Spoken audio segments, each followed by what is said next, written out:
시청자 여러분 안녕하십니까? KBS 9시 뉴스. 여러분 안녕하십니까? 여러분 안녕하십니까? 여러분 안녕하십니까? 여러분 안녕하십니까? 오늘의 주요 KBS 뉴스입니다. 뉴스룸을 시작하겠습니다. 조중동 지금 조중동이 계속 이렇게 경영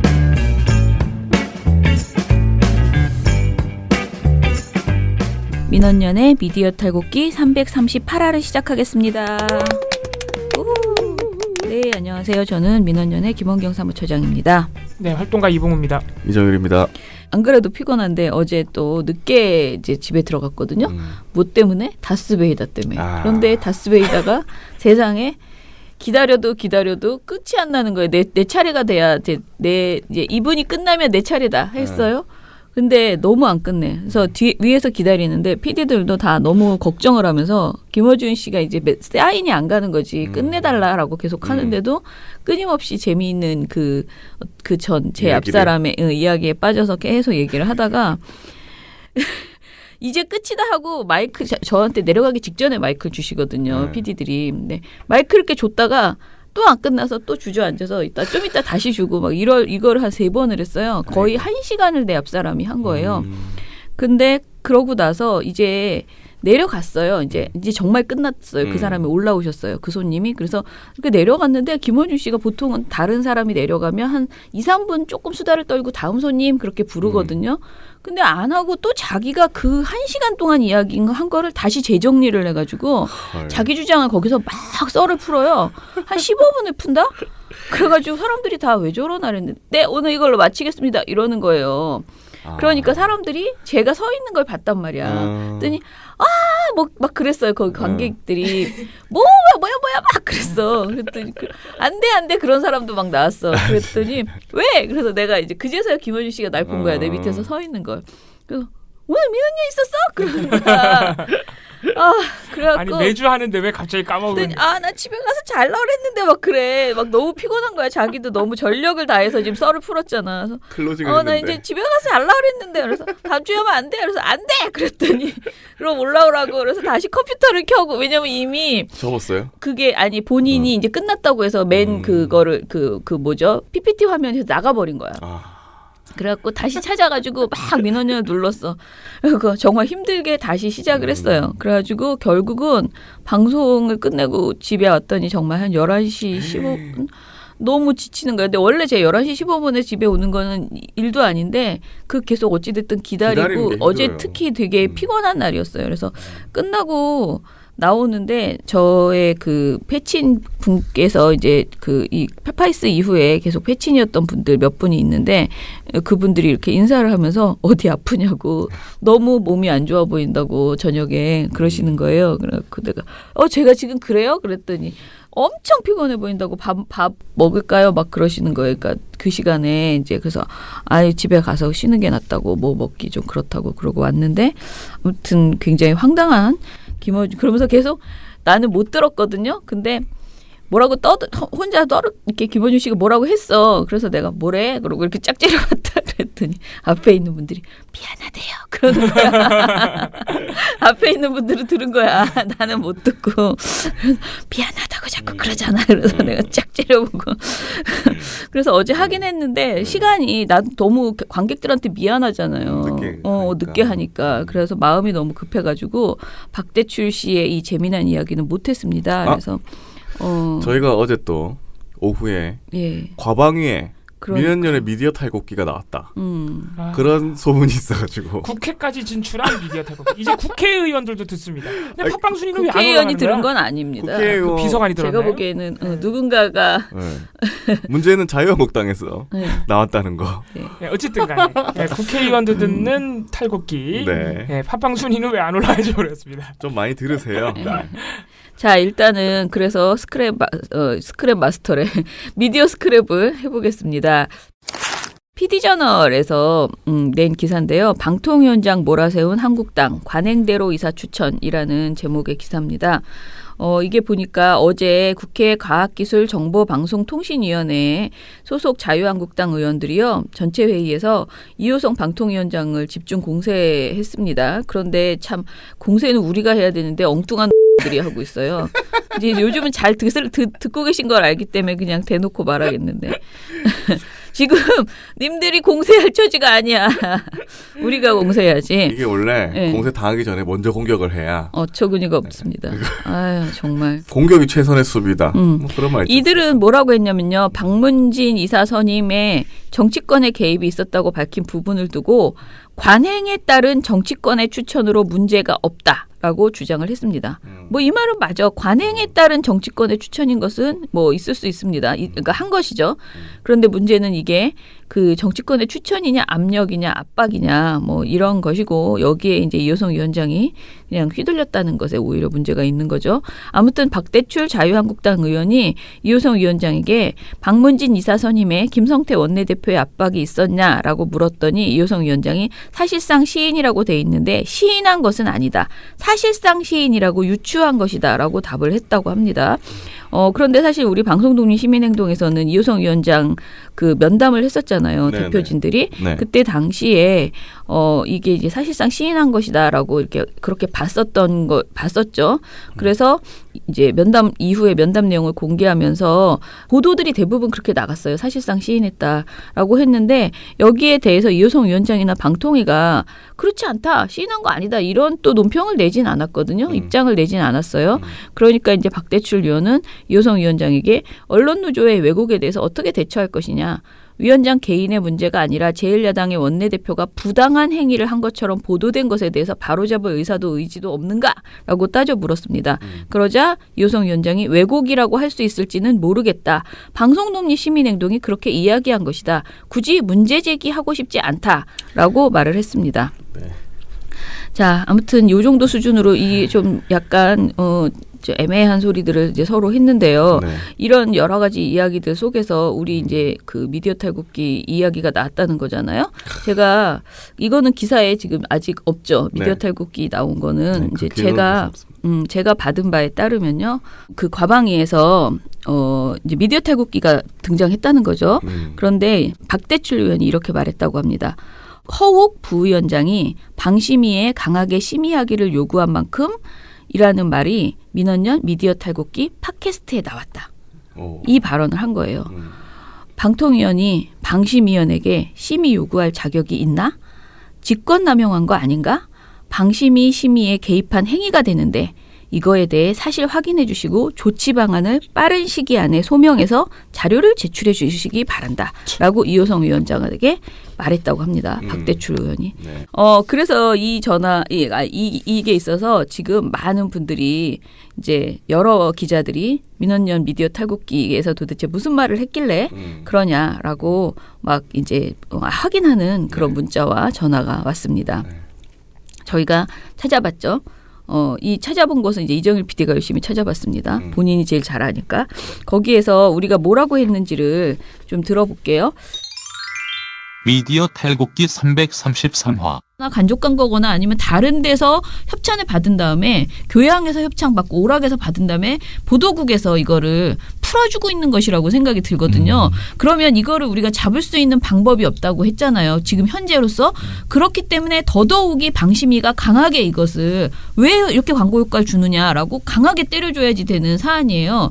제가 보기엔 이거를 만약에 다시 한번 우리가 심의를 내잖아요. 그러면 지금 분위기가 바뀌었잖아. 왜냐면은 저쪽 그 허욱 방통위 그 부위원장께서 아주 강하게 방통심의위에 이 광고 효과 관련돼서 심의를 해달라라고 요구했거든요. 그렇기 때문에 지금은 이거를 이렇게 허술하게 다룰 수 없을 텐데. 이게 그때 기각기각 특집이라고 해서 네네. 방심위가 이제 광고 효과 이런 거 관련해가지고 기각을 너무 많이 했다. 그런 말 하면서 이제 나온 거죠. 네. 그래서 이제 제 말은 너무 사무처가 많은 기각을 했는데 그 잣대가 좀 심각하다라고 특히 광고 효과를 준 방송에 대해서 기각을 너무 많이 한다. 그런데 지금 방통위 부위원장이 지난번에 그 홈쇼핑과 그 종편의 연계 판매에 대해서 이야기를 하면서 그 대책을 세우면서 그때 당시에 광고 효과 관련돼서 좀 심의를 집중 집중적으로 해야 된다라고 요구했던 부분이 있다라고 제가 말을 한 거였는데요. 이게 제가 그럼 말실수를 한 것이냐 아니면 허욱 위원장이 엄청나게 잘못된 발언을 한 것이냐 이 박대출 의원은 왜 이런 소리를 하나 한번 짚어볼게요. 네. 일단은 제가 말한 그 근거 있잖아요. 허욱 위원장이 그런 말을 했다. 이것은 그 속기록에 이렇게 써 있습니다. 당시 회의 속기록에 허욱 부위원장의 말을 제가 그대로 읽을게요. 그렇다면 우선적인 과제는 사무처가 제시한 바와 같이 종편 PP의 건강정보 프로그램에 대한 사후 심의 강화를 통해 방송 프로그램 내용의 객관성을 높이는 방법이 가장 우선적으로 추진되어야 한다고 생각합니다.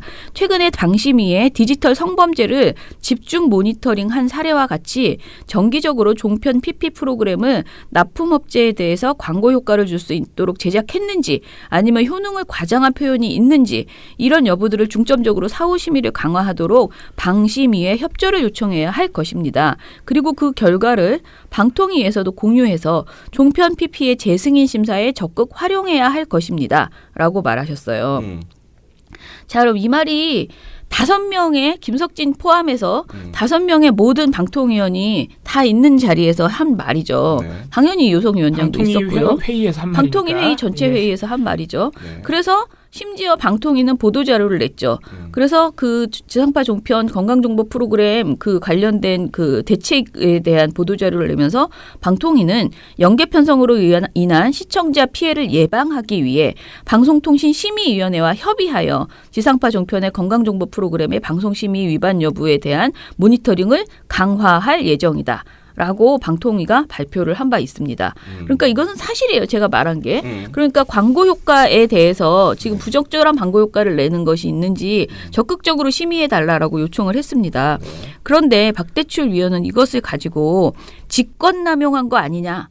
방심위 심의에 개입한 행위가 된다라고 이렇게 햇소리를 하고 있습니다. 진짜 뭔지는 알고 그러는 게 아니 이거 과방위 소송 아니에요?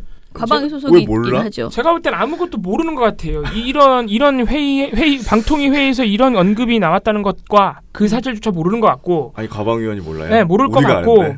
그리고 이게 방통위가 왜 이런 회의를 했는지. 그러니까 연계 판매 때문에 한 거 아니에요. 자꾸 광고 효과 불법으로 준다고. 그쵸. 방송사들이.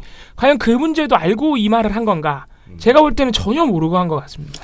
저는 어떻게 생각하냐면요. 저희 방송을 듣고 박대출 위원한테 제보했던 어떤 분명히 우리 방송을 듣고 제보했겠죠. 네. 제 말을 들어서 이렇게 쳤으니까 이게 갔을 거 아니에요. 보고서를 제출했겠죠.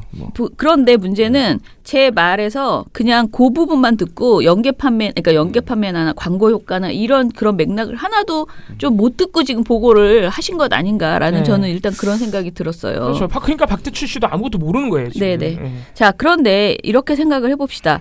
백보 양보에서 예를 들어 정치적 심의 있잖아요. 네. 박근혜 대통령 시절에 방통위의 어떤 사람이 박근혜 대통령에 대해서 약간 무례하게 방송한 것에 대해서 약간 조금이라도 집중 심의해라. 그런 거를 하면 될까요? 안 될까요? 그건 좀 아니죠. 왜냐하면 이거는 공정성이라는 굉장히 애매한 잣대를 가지고 정치적 심의를 요구하는 거. 이거 강하게 방심위가 이거 다 잡아! 이렇게 하는 건 사실은 하면 안 돼요. 그러니까 저도 만약에 허욱 부위원장이 그런 부적절한 안건을 가지고 부당하게 요구하는 것은 심의 규정에도 없는 것을 가지고 하는 것은 절대 안 됩니다. 그렇지만은 지금 이 사안은요. 공정성 논란거리도 아니고 명백하게 시청자들이 부당한 방송으로 인해서 피해를 입을 수 있는 방송과 광고가 혼동되는 이런 상황 속에서 피해를 입을 수 있는 그런 사안이잖아요. 그런 사안에 대해서 이거 빨리 집중 심의해서 우리 이거 잡자라고 이야기한 거잖아요. 그러니까 방송으로 인한 시민의 피해를 줄이자라고 허욱 부위원장은 말을 한 거예요. 그것은 너무나 아무것도 아닌 그 사람 해야 될 일이에요. 네, 맞아요. 그래서 이거는 진짜 한마디로 말해서 특정 사안에 대한 심의를 강화해달라 이런 요구는 문제가 있어 보이지만은 처분의 수위를 방심위가 정했어요. 방심위가 굉장히 합당하게 정했는데 방통위가 그 위에서 이미 정한 것을 가지고 이거 너무 약해. 이렇게 하는 거는 그건 좀 맞지 않죠. 그렇지만 이거는 그게 아니고 어떤 정치적 압박이나 외압이 아니고 사회적 정치적으로 문제가 되는 이슈를 그냥 이거 심의해야 된다라고 말한 건데 이거를 이렇게 했어요. 그러면 우리는 이 사안에 대해서 박대출 위원 참 이상하네 이렇게 생각하고 말아야 될 것이냐 좀 고민이 됩니다. 사실은 박대출 의원의 무지함을 비판하는 논평을 내야 되지 않을까라는 그런 지금 걱정을 하고 있습니다. 저는 알고 하는 것 같아요. 왜냐하면 그 방송을 들으면 한 1시간 13분 정도 되는 팟캐스트인데 거의 마지막에 이제 정리하면서 하는 멘트거든요. 근데 이 멘트를 그걸 따서 했다. 이거는 앞에 내용을 충분히 다 알매도 불구하고 그것만 가지고 꼬투리를 괜히 잡아보는 거예요? 꼬투리를 잡는데 이런 심의를 못하게 함으로써 자기가 뭔가 이득을 얻으려고 하는 그런 행동이 아닐까. 이거 모른다고 할 수가 없어요. 이거는. 저는 그렇게 생각합니다. 아무튼 간에 뭐 덕분에 좀 알려주지. 민원연 미디어 탈곡 정확하게 말해주지. 민원연 팟캐스트라고만 하지 마시고 미디어 탈곡기라고 좀 말해주지 말이야. 안타깝게도 민원연이 하는 방송을 자꾸 자유한국당 국회의원들이 홍보해주는. 그러게. 작년에도 강효상 의원이 한번 그래요? 네, 또 민원연을 언급했었거든요. 국회. 자유한국당 국회의원의 인기를 받는. 네, 그러니까 자꾸 사찰하지 마시고요. 그냥 자기 정규제나 들으시고요. 댓글 좀 달아주세요. 네. 아니 저도 댓글은 달지 마세요. 안 읽어드립니다. 박대출 의원 비서관이나 아무튼 그 자유한국당 그 지지자 중에 우리 방송을 들으시는 분이 있다면 이렇게 제보하시는 것도 좋지만 자기 편한테 댓글도 좀 달아주시고 순위 저희 팟빵 순위 올라가게 다운로드 많이 다운로드 구독, 많이 해주시고 하트 돕고 삽시다. 네.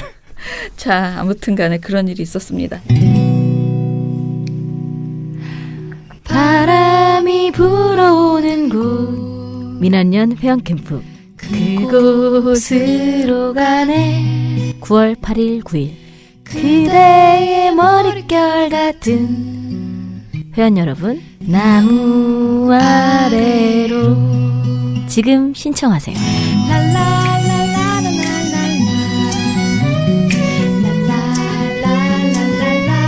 같이 가자 회원 캠프.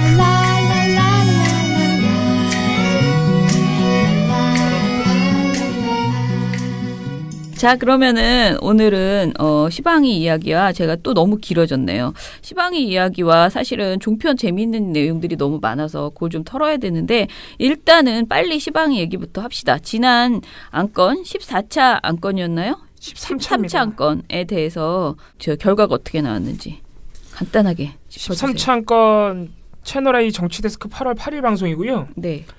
김경수 지사가 1차 특검 소환 조사를 받고 나오면서 기자들과 짧게 질문 답변한 걸 가지고 소환 조사에 좀 출석을 마친 뒤에 집으로 귀가할 때 지지자들과 악수를 하면서 여유 있는 모습을 보였었죠. 그때 특검을 향해서도 이런 말을 남겼습니다. 목소리 듣고 오시죠. 특검이 유력한 증거 제시했다고 했는데 확인하셨습니까? 저희들은 그런 증거, 유력한 증거나 이런 걸 저희들은 확인했다고 생각합니다. 마지막 발언이 좀 자기 발등을 찍은 것 아니냐 이런 말이 나오고 있는 건데요. 다시 한번 보시면 특검이 유력한 증거를 제시했다고 생각하시느냐 질문을 했더니 유력한 증거 확인했다고 생각 안 한다고 얘기했거든요. 지금 본인의 혐의를 부인하고 그런 일이 없다고 하는 상황에서 유력한 증거가 없다, 확인했다고 생각하지 않는다. 이 말은 유력한 증거를 본인은 그럼 알고 있는 것 아니냐 이런 의혹이 생길 수도 있는데 조 부장님 이 말 어떻게 생각하세요? 네, 요즘에 지금 바로 김경수 경남도지사의 이 발언이요. 서초동의 이른바 법조타운에서 화제입니다. 아, 그렇습니까? 바로, 저 점 때문이죠. 그러니까 통상적으로 검찰이나 특검의 조사를 마치면 성실히 답변하고 왔다. 최선을 다해서 대답하고 왔다. 이렇게 대답을 하는데 특검이 유력한 증거를 확인했다고 생각하지 않는다? 이 말은 자신의 혐의가 입증될 만한 유력한 증거가 무엇이기 때문에 바로 이 부분을 가지고 있는지를 봤을 수가 있고요. 예. 라고 했던 동아일보 조수진 기자와 알고 있다는 것을 방증한 것이다 이런 거잖아. 김경수가 말실수를 해서 제 발등을 찍었다.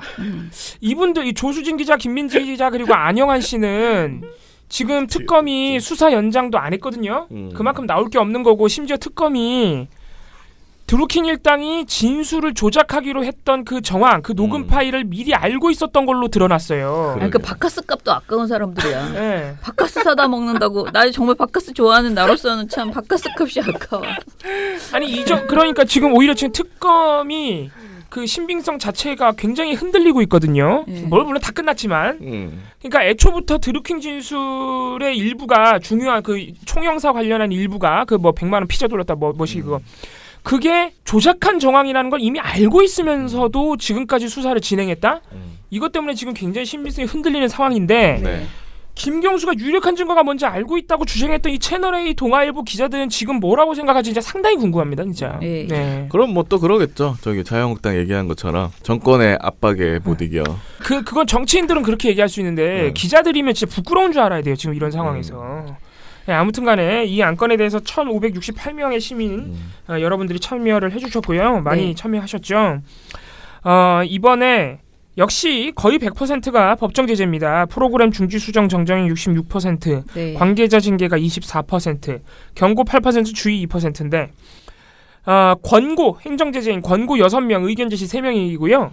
이번에 저희가 시민심의 진행한 이래로 사실상 처음으로 문제없음이 단 한 명도 나오지 않았습니다. 오. 네.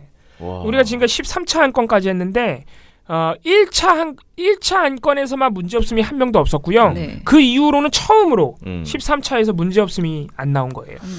근데 1568명이면 상당히 많이 하셨는데 문제없음이 한 명도 없었고 똑같이 문제없음이 안 나왔던 1차 안건 같은 경우에는 저희가 시작이어가지고 26명밖에 참여 안 했어요. 그러니까 문제없음이 안 나올 수 있죠, 충분히. 그러니까 사실 정말 처음으로 문제없음이 한 명도 안 나온 거예요. 무려 1568명 중에. 오호. 실수가 없었군요. 예. 손가락에 실수가 없었어요. 예, 맞아요. 실수인 거 그동안 보면은 12차 안건까지 보면은 적을 때는 딱 한 명, 많을 때는 아마 10몇 명까지 나와요, 문제없음이. 네. 근데 문제없음 찍어놓고 의결 사유에다가 채널A 패가 나라 막 이런 분들이 있거든요.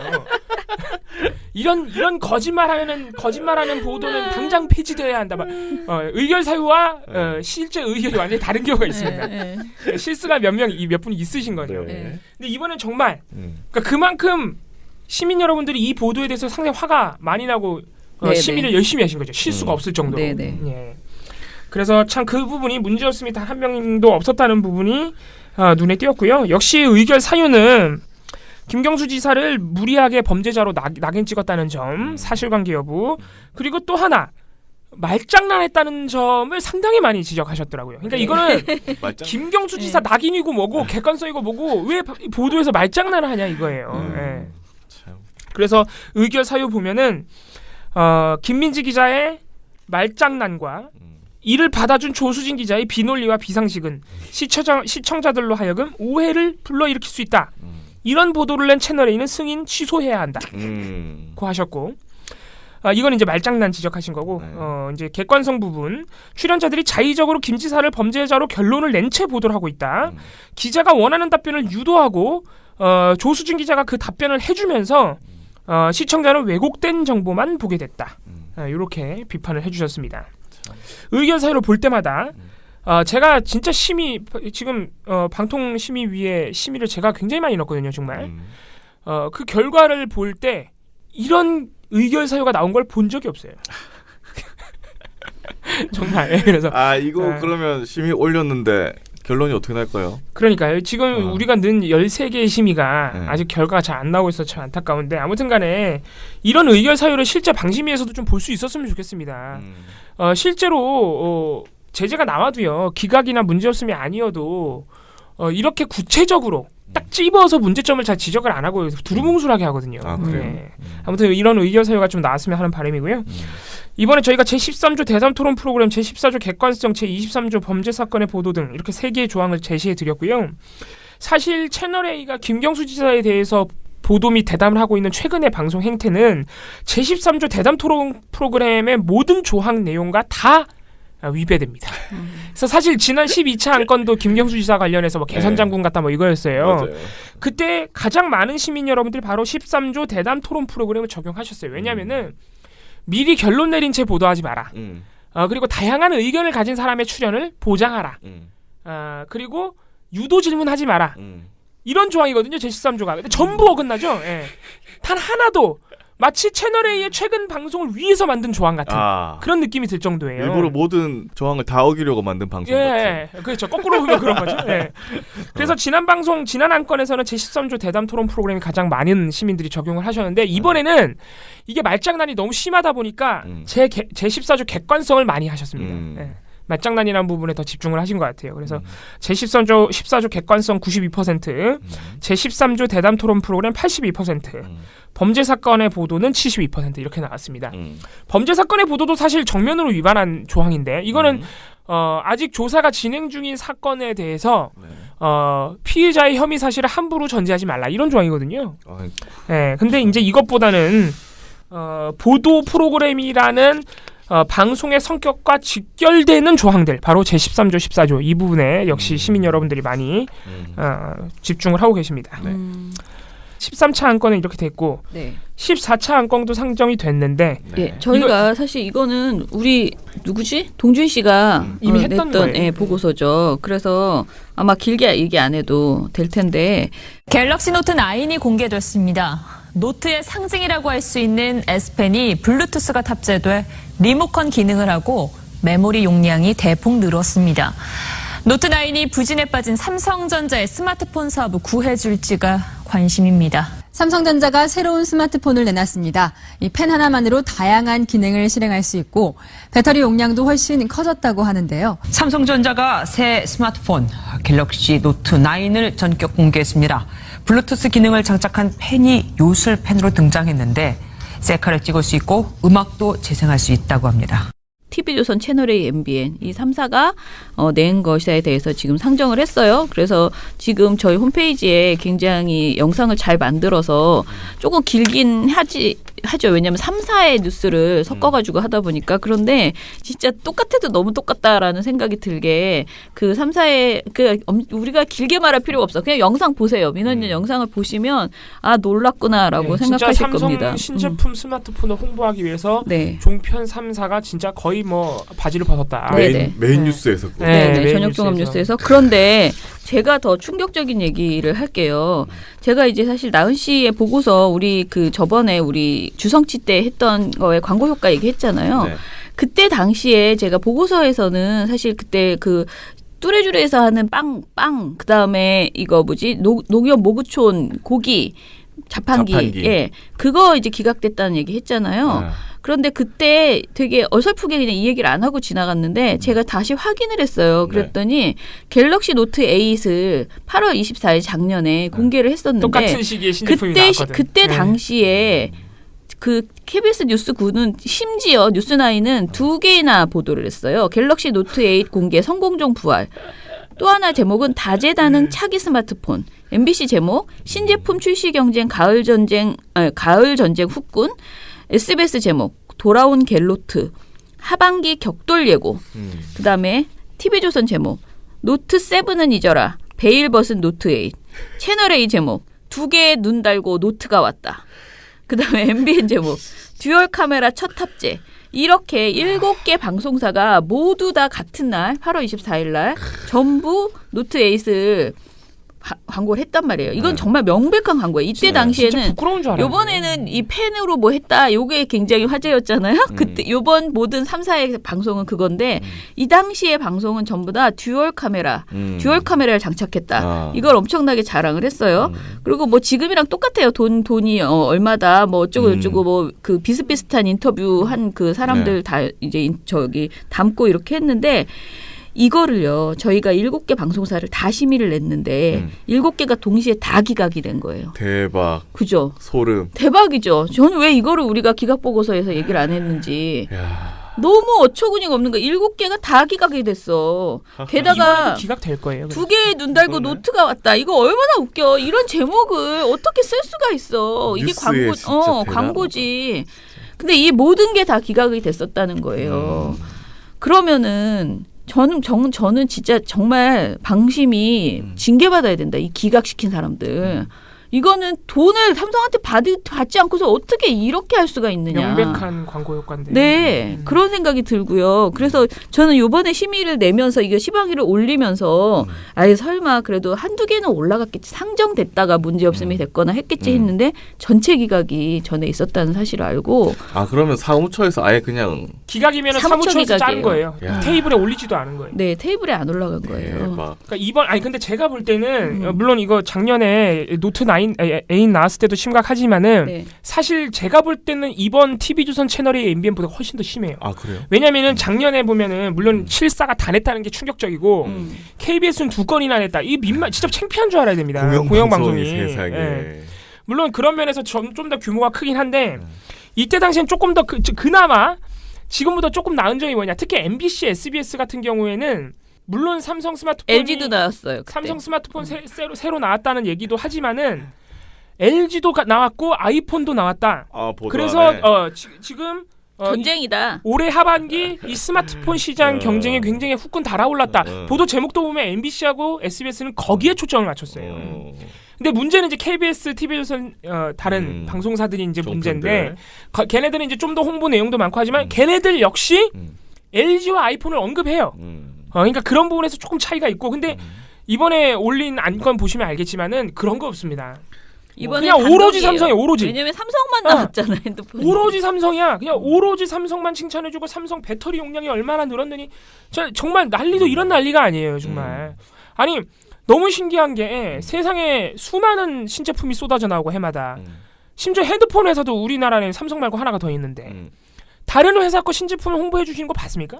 못 봤습니다. 안 해요. 삼성만 해. 삼성만. 웃기는 일이에요 정말. 자, 그래서 아무튼간에 이번에 기각이 되는지 시방위 안건 여러분들이 얼마나 많이 심의를 넣어주시고 저는 막 지난번에 우리가 2차 때인가 한번 8,000명 막 이렇게 낸 적 있었잖아요. 좀 이번에 삼성 스마트폰은 좀 의도적으로 기각이 되나 안 되나를 보기 위해서 의도적으로 좀 여러분들이 많이 심의를 해주셨으면 좋겠어요. 정치적인 안건보다도 오히려 제가 어제도 방송에서 말씀을 드렸는데 사실 이거는 그 TV조선을 날릴 수 있는 그 카운팅에 들어가지 않습니다. 어떻게 보면은 그 TV조선 재승인하고는 아무 상관도 없는 사안이에요. 그렇지만은 삼성으로부터 광고나 여러 가지 돈을 직접적으로 받고 이렇게 했겠어요? 광고를 평소에 엄청나게 받고 관리를 당하고 있다 보니, 예, 그러니까 이런 광고에 가까운 보도를 내놓고 있는 거죠. 그래서 이 커넥션을 진짜 한번 때려주기 위해서라도 여러분들이 많이 심의를 좀 내주셨으면 좋겠다. 진짜 의견을. 이거 만약 기각하면은 정말 방심위도 창피한 줄 알아야 되고 정말 심각한 일입니다. 사실 정치적인 사안이나 사회적인 어떤 혐오 조장 보도 이런 거보다 저는 이런 거야말로 진짜 언론의 가장 추악한 모습을 드러내는 거라 생각해요. 네. 하나 더 첨언을 해드리자면은 이 삼성 그 홍보 보도 이걸 보면은 동일하게 기자들이 직접 그 삼성 신제품 시연 미국에 행사 갔다 오셨죠. 미국에서 그 시연 행사 고동진 사장이 직접 시연 이렇게 빵 나오면서 영어로 프레젠테이션 하면서 소개하는 그 행사에 직접 갔어요. 기자들이 3사 다. 거기서 직접 S펜을 막 이렇게 해보면서 와 짱이다 막 이러는 거거든요. 보도에서. 궁금한 게 뭐냐면은 이 기자들이 거기 행사장까지 가서 이렇게 보도를 만드는데 드는 비용은 누가 냈을까? 사실은 오로지 삼성 때문에 만약에 가는데 삼성으로부터 돈을 받는다? 그거는 김영란법 위반이라 노골적으로 받지는 않겠죠. 그러나 평소에 돌려 받겠죠. 네. 주머니 돈이 쌈짓돈이죠. 아니 기자 돈으로는 안 간다는. 나 같으면은 물론 어려운 일이겠지만 저 같으면은 일부러라도 삼성 보도는 잘 안 할 것 같아요. 이렇게 광고성 보도는 일부러라도. 왜냐면 언론이 그런 의심을 너무 많이 받잖아요. 야 삼성이 최대 광고주니까 너네 아주 설설 기는구나. 그 설설 기는 건 다른 방식으로 많이 보여줄 수 있잖아요. 장충기 사장한테 문자도 보내고. 왜 굳이 많은 사람들이 기정사실로 받아들이는 보도에서 광고를 하냔 말이죠. 다른 데서 많이 할 수 있는데. 그만큼 방심위가 헐렁하다는 걸 알기 때문에 하는 겁니다. 몰라? 우린 모르겠고 일단 우린 바지 벗겠다. 네, 드라마에서 PPL 계약 안 한 것도 PPL 몇 개 더 넣어주고 하면 되잖아요. 왜 보도에서 이러냐 말이죠.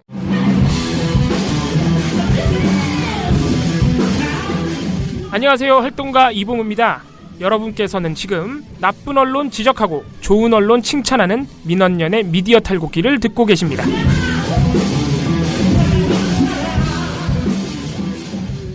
지금 종편 보고서가요. 재미난 게 한 2-3개 나왔어요. 그런데 저희가 계속 방송을 못했습니다. 그래서 재미있는 것 위주로 톡톡 털고 갑시다. 8월 20일 날 시작된 21차 이산가족 상봉, 남북 이산가족 상봉이 어제 마무리됐습니다. 예. 역시나 감동적인 장면들, 슬픈 장면들 많이 나왔고 제발 좀 상설화해라. 이런 요구가 나오고 있습니다. 왜냐하면 이번에 또 만나시면 언제 만날지 몰라요. 그러니까 이게 제가 요새 KBS가 참 보도가 좋은데 네.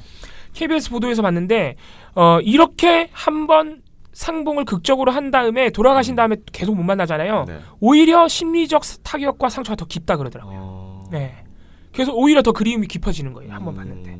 그래서 이 상설화가 정말 시급하다 그럽니다. 예. 아무튼 이런 이산가족 상봉이 어제 끝났으니까 참 이번 주가 어떻게 보면 남북 관계에 있어서 또 다른 역사적인 페이지를 장식한 그런 그죠. 주였는데 네.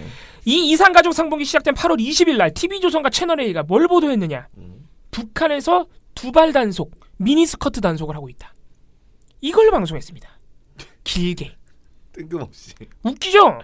정말 그러니까 너무 웃기잖아요. 심지어 채널A 김진애 돌직구쇼 8월 20일 방송은 시작을 이산가족으로 해놓고 정작 보도는 미니스커트 단속을 해요. 그러니까 어떻게 되냐면은 진행자 김진 씨가 언제든지 이산가족들이 수시로 만날 수 있게. 그게 진짜 가족 아니겠습니까? 원하면 언제든지 볼 수 있는 게 가족이란 의미. 상설상봉이 좀 빨리 속도를 내줬으면 좋겠습니다. 이거에 대해서 해야 될 거 아니야 그럼. 근데 갑자기 뭐라는 줄 아세요? 한편 북한에서는 속도를 내줬으면 좋겠습니다. 한편 북한에서 이 구구절, 즉 정권 수립 기념일을 앞두고 이 대대적인 복장 단속, 대대적인 헤어 단속, 머리 단속, 머리 스타일 단속에 도대체 같은 말을 몇 번 하는 거야. 헤어 단속, 머리 단속, 머리 스타일 단속에 이게 너무 재밌는 거야 본인도. 우리 시아버지가 들으면 한번 혼내주셨을 텐데 우리 시아버지 이렇게 중복되는 말 있잖아. 무식하게 이렇게 한문으로 말하고 한글로 또 말하고 막 이러면 저한테 전화해요. 막 야 내가 너 뭐 하는 거 뭐 봤는데 그렇게 말하면 안 된다. 갑자기 생각난다. 꼭 틀어주세요. 8월 20일 김진애 도직구쇼. 머리 단속, 머리 단속, 헤어 단속, 머리 스타일 단속에 나섰습니다. 헤어 단속, 머리 단속, 머리 스타일 단속에 나섰다고 합니다. 너무 창피한 줄 알아야 돼요. 이렇게 만약 뉴스에서 이렇게 보도하면 잘려요 앵커에서. 아니 이번 또 유학 갔다 오셨으니까 유학 갔다 오셨는데. 영어를 좀 섞어줘야 돼. 영어는 한 번밖에 안 나왔어요. 헤어 단속, 머리 스타일 단속. 2번 나왔네요. 2번 나왔네. 우리도 너무 놀린다. 그만하자. 전 놀린 적 없어요. 비판하고 있습니다. 네. 진지해요 저는 지금. 저도 이해하려고 하는 거죠. 저도 계속 이렇게 말을 합니다. 나섰다고 합니다. 이거 여성들 미니스커트도 길거리에서 단속 대상이고 특히 남녀 할 것 없이 당신 헤어스타일이 좀 이상해. 다 바로 단속 대상이라고 합니다. 라면서 갑자기 두발 단속, 복장 단속 얘기로 넘어가는 거예요. 이상하네. 진짜 이런 걸 우리가 뭐라고 합니까? 의식의 흐름이라고 하나요? 네. 아무튼간에. 아니 이상가족 얘기 왜 한 거야 그러면? 네. 도대체. 그러면서 갑자기 북한에서 권장되는 헤어스타일이라는 제목의 판넬을 꺼내 들고 김진 씨가 다 바로 단속 대상이라고 합니다. 북한에서 추천하는 6가지 헤어스타일 가이드라인을 저희가 한번 입수해서 출력을 해봤습니다. 함께 보시죠. 입수했대. 진짜 별걸 다 입수합니다. 뭐 단독이야? 이게 단독이야? 그러면서 6가지 머리 스타일을 자세히 소개합니다. 6가지 머리 스타일. 파도형, 단발형, 구름형, 채양형, 축포형, 날개형.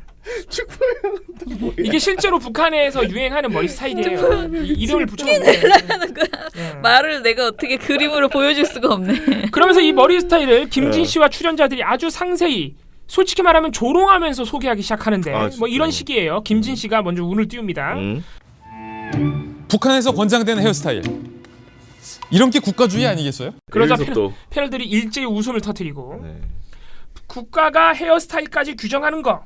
여성의 헤어스타일 3종 세트, 남성 3종 세트, 북한 당국이 추천하고 있다 그러면서 계속 뭔가 이 국가주의라는 걸 강조를 해줍니다. 그러면서 이제 막 묘사를 해요.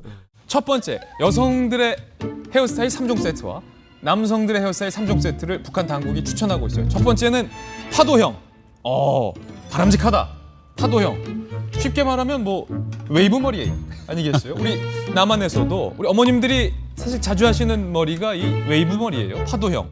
그래서 막 이 김진 앵커 특유의 몸짓과 이 추임새가 있어요, 막. 이분 연극을 하셔가지고 극적입니다. 네, 그리고 뭐 계속해서 설명합니다. 두 번째 쇼커트 단발형, 세 번째는 구름형입니다. 구름형은 구름형입니다. 구름형. 그러니까 윗머리를 뽕을 좀 띄워서 마치 뭉게구름처럼 뭉게하는. 아니 근데 진짜. 근데 표현이 너무 귀엽다. 너무 재밌다. 아유 정말 볼만하네. 자, 이렇게 길게 헤어스타일을 아주 장황하게 묘사를 하다가 결국 결론은 뭔지 아세요? 북한은 정상 국가가 아니라는 겁니다. 그래 이제 얘기하다가 뾰족하니까 축포형이. 저는 사실 최영혁이 축포형이고 사실 구분이 잘 안 되거든요. 예. 오로지 구분되는 건 단 하나. 김정은 위원장의 폐기머리.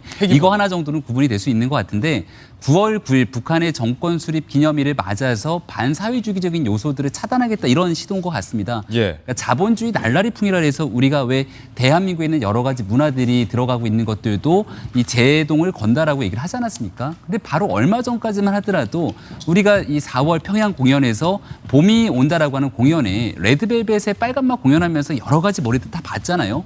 그리고 이 평창 동계 올림픽을 기점으로 대한민국에도 널리 알려진 현송월 단장 같은 경우도 굉장히 좀 화려한 머리 그리고 미니스커트 이런 부분들을 좀 착용하고 다닌 것으로 보이는데 굳이 이렇게 북한에 있는 많은 인민들을 대상으로는 헤어스타일도 딱 규정이 돼 있고 그리고 미니스커트 등을 단속한다라고 하는 측면들이 과연 국제사회에서는 정상국가로 나아가고 하는 북한에 대해서 어떤 인식을 갖게 될지 좀 굉장히 의문이 드는 대목입니다.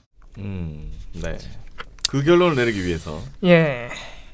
근데 이게 우리가 조금 더 살펴봐야 되는데요. 북한에서 실제로 이런 단발형, 뭐 체양형, 축포형 이런 머리 스타일 사진이 있는 건 맞습니다. 아 그래요? 맞는데 북한 정부가 북한 당국이 이 머리 스타일만 하도록 강요하고 있느냐, 이 머리 스타일만 허락하고 있느냐는 확인된 바가 없는 사실이고요.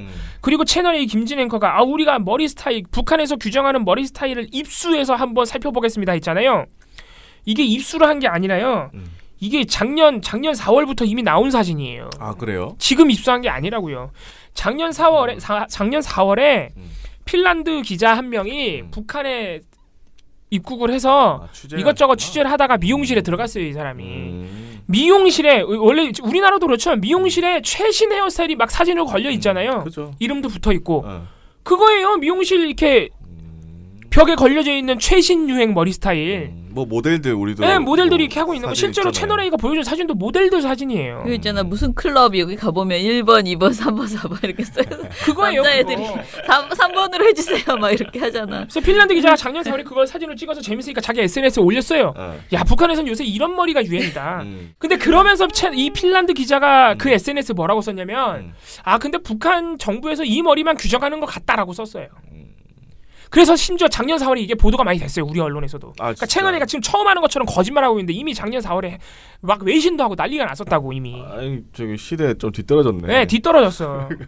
1년 전 거를. 그래서 당시에 세계일보 연합뉴스가 뭐라고 보도했냐면 작년 4월에 이 기자는 북한 정부에서 이 머리 스타일만 규정한다고 했지만 그건 확인된 바가 없다.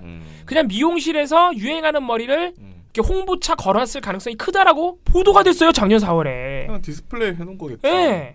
근데 이제 와서 무슨 지금 입수했다 그래서 막 호들갑 떨면서 와, 북한에서 이것만 허락해 정상이 아니야. 이게 지금 우리가 이게 뭐 시대에 뒤처졌다 그랬지만은 시대에 뒤처졌다는 거 플러스 이산가족 상봉 한 날 굳이 1년 4개월 전 이슈를 가져오는 이유가 뭐겠어요. 이게 TV조선도 똑같은 내용을 방송했거든요. 채널A는 작년 4월에 그 화제가 됐던 그 사진이 이제 15종의 헤어스타일 중에 자기네가 마음에 드는 거 남자 3개, 여자 3개만 골라서 그것만 보도를 한 거고 TV조선은 그거 15개 전부 다 대형 화면에 띄워놓고 하나하나 설명해줬어요. 그것도 네. 근데 그 보도에서 제가 어제 말할 때 이 그러니까 두발 단속을 하다가 잡혀가 뭐라고? 자, 이게 중요한데 그러니까 이 TV조선은 이제 똑같은 방송을 하면서 근데 뭐라 그랬냐면은 지금 구구절 앞두고 북한에서 두발 단속, 미니스커트 단속을 하고 있는데 단속원한테 잡히면 잘못하면 구금을 당한다고 했어요. 요거는 확인된 바가 없어요. 요거는. 이제 물론 TV조선의 한 그 패널도 말하기는 해요. 이게 구금을 당하기는 하는데 최근에 탈북자들한테 물어보면은 최근에는 구금까지는 안 하고 벌금형 정도로 마무리를 한다 그런다 이런 얘기를 하긴 하는데 구금 당한다는 얘기만 한 3번 나오거든요. 한 번만 그런 얘기로 이렇게 해주고. 네. 그러니까 이 근데 구금 당한다는 거는 확인된 바가 없어요. 그렇기 때문에 이런 부분은 사실관계에서 어긋났다고 할 수 있고요. 예. 아이고 진짜. 근데 이제 TV조선도 굉장히 선정적으로 보도를 한 게 그래 단속 두발 복장 단속 보도 하고 싶으면 할 수 있어요. 실제로 다른 데서도 보도가 나옵니다.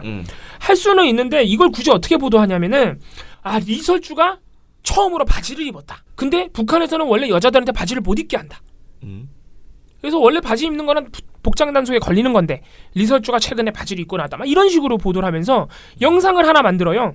리설주의 스커트 사랑 그러면 치마 사랑 그러면서 그녀의 H라인 스커트 사랑 막 이런 자막이 뜬 2분짜리 영상을 직접 만들어서 리설주의 과거 패션을 쫙 보여주고 최근에 바지 입은 사진을 하나 보여준단 말이죠. 이거 정복 방송이에요. 예. 진짜. 그러니까 복장 단속을 보도하고 싶으면 이렇게 보도하지 말라는 거예요. 왜 그거를 이게 선정적으로 무슨 그녀의 H 스커트 라인 사랑 막 이런 거. 심지어는 리설주가 처음으로 바지를 입었다 이것도 뻥이에요. TV조선이 그렇게 보도했거든요. 네. 최근에 시찰에 따라 나선 리설주가 처음으로 바지를 입었다. 영상을 막 보여줘요. 그게 저희가 찾아봤어요. 진짜 처음이야? 2012년에 바지 입어서 그때도 이미 보도가 됐어요. 2012년, 6년 전에. 아이고. 그러니까 이렇게 보도하고 싶으면 최소한 검색이라도 좀 해보고 보도를 하든가. 검색하면 심지어 리설주 바지 검색하면 2012년 기사가 막 나와요. 그래요? 검색도 안 해보고 막 하는 거야. 선정적으로 보도하려고. 이제 이러지 말자는 거야. 그러니까 얼마나 수준 미달입니까.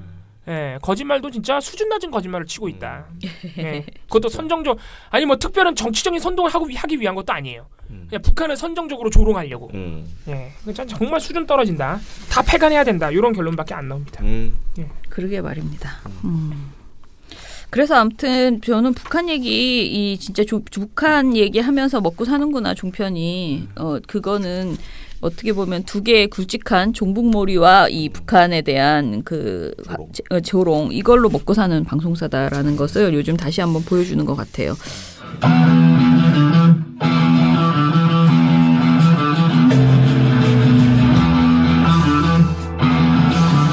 공영방송의 적폐를 몰아내는데 앞장선 단체, 매일 주요 언론을 감시하는 단체, 조중동과 삼성을 향해 잘못된 것은 고치라고 소리치는 단체, 100% 시민의 후원으로 투명하게 운영되는 단체. 이런 단체가 있다면 세상이 밝아지겠죠. 그런 단체 여기 있습니다. 민원연입니다. 민원연의 회원이 되어주십시오. 한 달 10,000원의 회비로 세상을 밝게 만들 수 있습니다. 문의전화 02-392-0181. 댓글 읽기에 앞서서 오늘이 우리 애청자이신 미령곰탱님의 생일이랍니다. 그렇습니까? 생일 축하드립니다. 생일 축하드립니다. 페이스북에서 발견했습니다. 네. 잠깐만요. 미령곰탱님이 제일 맨 위에 있네 댓글에. 미령곰탱님 어제도 잘 들었습니다. 저는 혐오 발언을 하는 자들은 인격이 문제가 아닐까 싶네요. 그런 놈들 중엔 아마도 어릴 때 친구들 약점을 이용해서 별명을 지으면서 엄청 놀렸을 거라 생각드네요. 그런 버릇이 드니 저렇게 쓰레기 같은 멘트가 나올 듯 싶어요. 이번 주 시민방송심의위원회 심의했습니다. 정말 이번엔 제발 징계받고 삼성일보, 삼성방송 탈피하기를 바라네요. BW 팀장님께서 민탄일 축하해 주셔서 더욱 기분 좋네요. 라고 하셨습니다. 어떻게 알았지? 페이스북에 떠요. 페이스북 친구면은 친구의 생일이 그렇구나. 뜹니다. 그리고 트러스트원님, 사실 아직 혐오 표현이라는 단어 자체도 아직 낯설어서 시간이 많이 걸릴 것 같다고. 그래도 얼마나 다행입니까? 동성연애라는 표현이 이제 방송에서 적어서 잘 안 쓴다고. 저도 어릴 때 에이즈 동성애로 뉴스에서 신문에서 많이 그렇게 봐서 그러니까 형님, 누님, 고모, 삼촌 세대는 그런 감수성이 변하기 좀 어려울 것 같다. 그리고 군대 내 동성애 관련 막 떠들어내는 무슨 집단 난교 이런 거 떠올리면서 국가를 안 지키고 뭐 하는 거냐 뭐 이런 교회 성도들도 있었다. 그래서 아직 우리 사회 인식상 좀 먼 것 같다고 그렇게 좀 걱정을 해주셨고요. 시간밖에 약이 없다고 네 의견을 주셨습니다. 저희도 이런 인식이 특히 언론 보도가 먼저 선도를 해줘야 되는데 사실 이런 인식이 바뀌려면은 어제 저희가 소개해드린 TV조선의 동성애 보도 그런 게 지금도 나오고 있다는 게 진짜 충격적인 현실이에요. 사실은 언론이 선도를 해줘야 됩니다. TNO님 말처럼 사회 인식이 바뀌려면 시간이 걸리기 때문에 그러니까 언론이 뭔가 그걸 지적하고 이래야 되는데 오히려 그걸 퍼뜨리고 있으니 네. 자, 이게 생각해볼 만한 얘기들이 많은데 그런데 이제 시간이 지나기를 기다리고만 있기에는 오히려 젊은 친구들이 더 보수적인 사람들도 굉장히 많고요 지금. 그래서 그래서 물론 이제 시간이 바뀌면, 그러니까 이게 어렸을 때부터 교육을 우리 특히 어른 세대들은 그렇게 받은 거죠. 보수적인 교육을 받았고 단일 민족.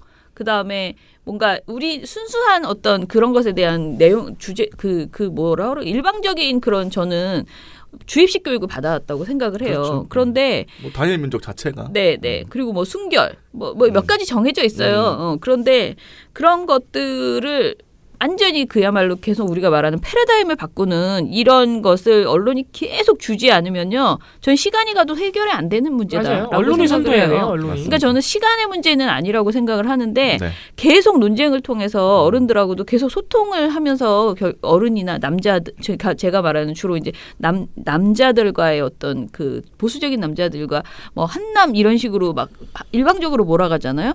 근데 저는 그런 식으로 서로 담을 쌓는 게 아니고 계속 소통을 하면서 뭔가 합리적인 선을 잡아야 된다라고 생각을 하고 그런 측면에서 특히 혐오 문제는 설득하지 않으면은 해결이 안 되는 문제라고 생각을 하거든요. 그래서 시간으로는 해결되는 문제가 아니다. 그리고 오히려 이게 뭐라 그러죠? 유럽 같은 경우에는 다시 극우가 다시 막 뜨기도 하고 여러 가지 문제들이 더 발생하잖아요. 오히려 난민을 보호하자라고 하면서 이렇게 잘 했다가 다시 극우가 또 발생하고 그래서 계속 그 사회가 그 문제에 대해서 끊임없이 소통하는 수밖에 없다라는 생각이 들고 그 역할은 언론이 해야 되는데 언론인들이 과연 젊은 언론인들이 그런 것을 적극적으로 해나가고 있는가 봤을 때 젊은 언론인들조차도 이런 문제에 있어서 혐오 표현에 있어서 좀 적극적으로 이것을 의식을 갖고 공부해 나가는 이런 사람들은 굉장히 부족하다.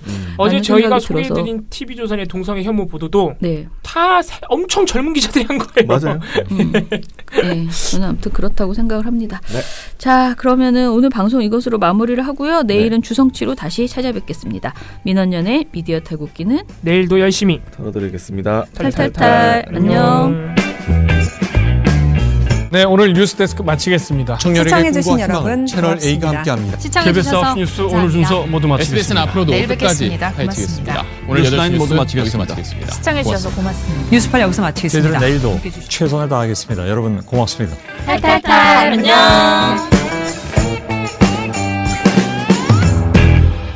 우리 아빠는 슈퍼맨이에요. 종편 막말 패널들도 퇴출시켰고요. 보도지침 책도 만들었고요. KBS, MBC 적폐의 사진도 퇴출시켰고요. 언론교육도 하고요. 매일매일 방송과 신문을 감시해요. 너희 아버지 뭐 하시는데? 민원연 후원해요. 언론을 정상화시키는 확실한 길. 한 달에 10,000원 민원연 후원으로 가능합니다.